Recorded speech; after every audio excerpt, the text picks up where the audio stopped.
in some of the historical books this week. In fact, we're finishing up the section, the big section that begins the Old Testament on the historical books, as we finish up Nehemiah and then read the entirety of Esther.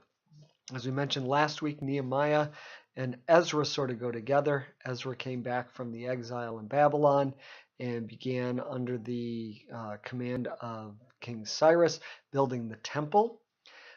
After that, Nehemiah comes back and begins the building of the city wall, because there was all sorts of danger and struggles that they were facing because they didn't have the protection of a city wall as they were building the temple. So Nehemiah takes up the task of protection for the people. Doesn't go without opposition. There's struggles that are contained in there. But the one thing I want you to take note of as you read through this is that the wall gets completed about midway through the book. I believe it's in chapter 8. And it's after that that Ezra reads the law. And this is reminiscent of the Ten Commandments. If you go back into Exodus chapter 20, when the Ten Commandments are given, God has already brought the Israelites out of Egypt. He has already preserved them. And in fact, it starts off, I am the Lord your God who brought you out of Egypt, out of the land of slavery. Then it goes in to say what their part of the covenant is. The same sort of thing is happening here in Nehemiah, as the people have they've got the temple and the promise of God's presence. He's brought them out of Babylon and back into the land. He's put up a wall of protection around them. And now he says, let me remind you what it is that you're supposed to be doing. So that's the book of Nehemiah. There's a lot of little details in there, but I'll let you discover those as you read. But the big message is God's continued provision and his promise to deliver them, and God is faithful to that. Esther is an interesting book in that it is the one book in the Bible in which God is not directly mentioned. However, the implication in the book is that God's hand of provision is with his people.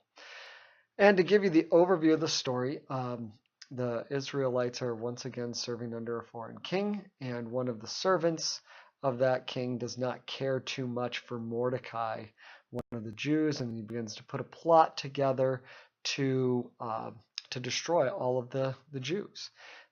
Mordecai gets wind of this, and he has a niece named Esther, who's very beautiful and who's caught the eye of the king. And so he tells her, maybe you should utilize the influence you have to help us as we're going through this struggle.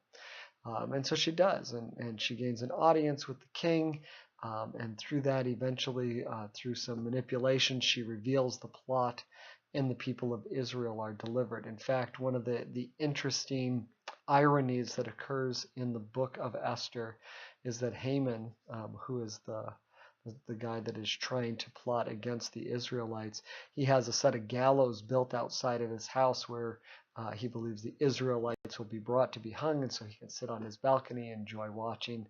And after the king discovers the plot against those who had actually, the Israelites had been a great blessing to him, he has Haman hanged on the gallows that he had built.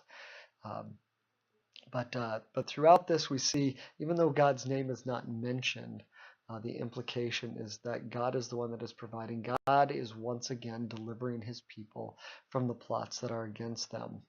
One of the historical importances of the book of Esther is that the feast of Purim, or Purim, depending on how you pronounce it, came out of this. Purim is the celebration of God's deliverance of the Israelites from the plot that was against them. So though God's name is not mentioned, the Israelites throughout history have always acknowledged that this deliverance was from the hand of God.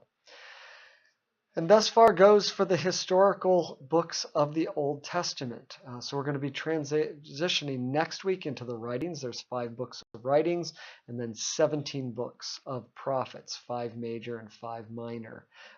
All of those writings are the writings and the prophets are sort of interwoven in the histories. So it really is important that we have this good overview of the history of Israel, so that when we go through, especially the prophets, we'll get an idea of where they fit in to the history. So we can go back and remind ourselves of some of the things that were going on and why they would be delivering the prophecies that they were, why these words from God were important to Israel in the history. But you'll notice historically, if we're looking at this, the last of the minor prophets, Malachi, is probably the newest of the Old Testament books. Is probably written, I believe, in the 400s BC.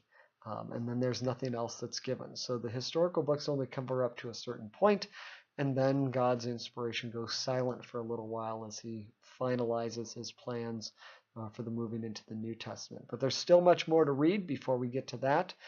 So enjoy your reading this week as we get that tail end of the history of Israel, and then we move into some of the writings and prophets that are interwoven into that history. God's blessings as you read his word this week.